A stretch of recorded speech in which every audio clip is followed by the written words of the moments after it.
Here we are with Michael Kelly, Irish light welterweight. Welcome to BoxingIreland.com, Michael. Listen, you've got a really big fight coming up, biggest fight of your career. But before we get into that, tell us a little bit about your boxing career so far and how you got into boxing. Well, I didn't start boxing until I was actually 20, and I always wanted to box, but I was never allowed to box basically. So I was at the cross country running, and I sneaked over to the boxing club one night. It was just saying I was using it for me running to help me running career, you know. But I got the old boys down for the boxing. 26 fights I think in my first year as an amateur. I turned senior after I think 2.5 years, and I think it was 5 years in the box that I won the national senior championships. I just built from there. The world championships 2001 quarter finalist, 2 World Military Championships, then the national progression was obviously the turn professional. You know? Yeah, so that was quite, it fitted quite a lot into a fairly short period of time. Was it a steep learning curve for you? Well, I have to say I praise my amateur coach Andrew Donnelly. He got me the right fights at the start, you know, not the kind of confidence building fights and that kind of thing. But I broke into the senior ranks, as I said, quite quick. And I think I had 40 international contesting as well, senior internationals, and 120 I think amateur fights. From when I was 20 till I was 28, 8 years, you know.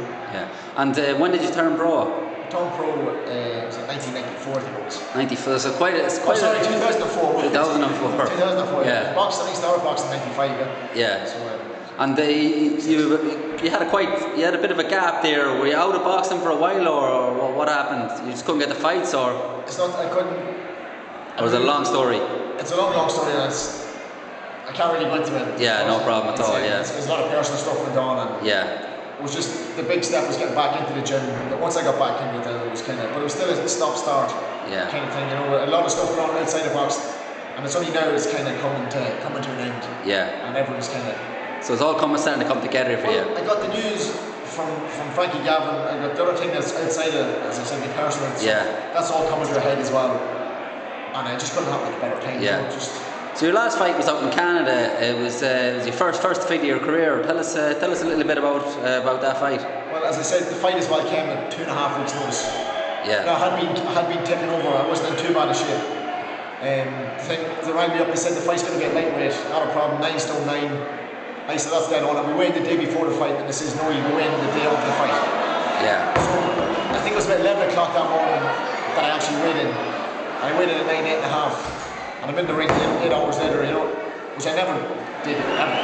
Yeah. I was flat in one gear. I couldn't up the. I remember I came back after the first round, and I said to John Green, "This fight's over in the next round."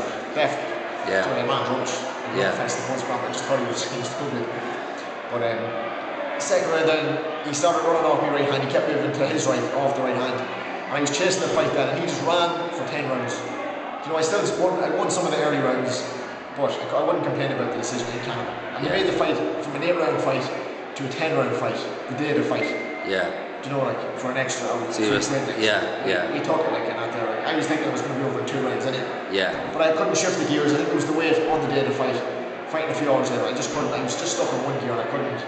So you got a chance to redeem yourself now in an absolutely massive fight on a massive bill, pay-per-view, Sky, like that. How do you feel about such a jump in class and quality of the bill that you're on now at the moment? It's just absolutely. I couldn't have just taken myself as well at a better time, you know. Had a feeling something was going to come along.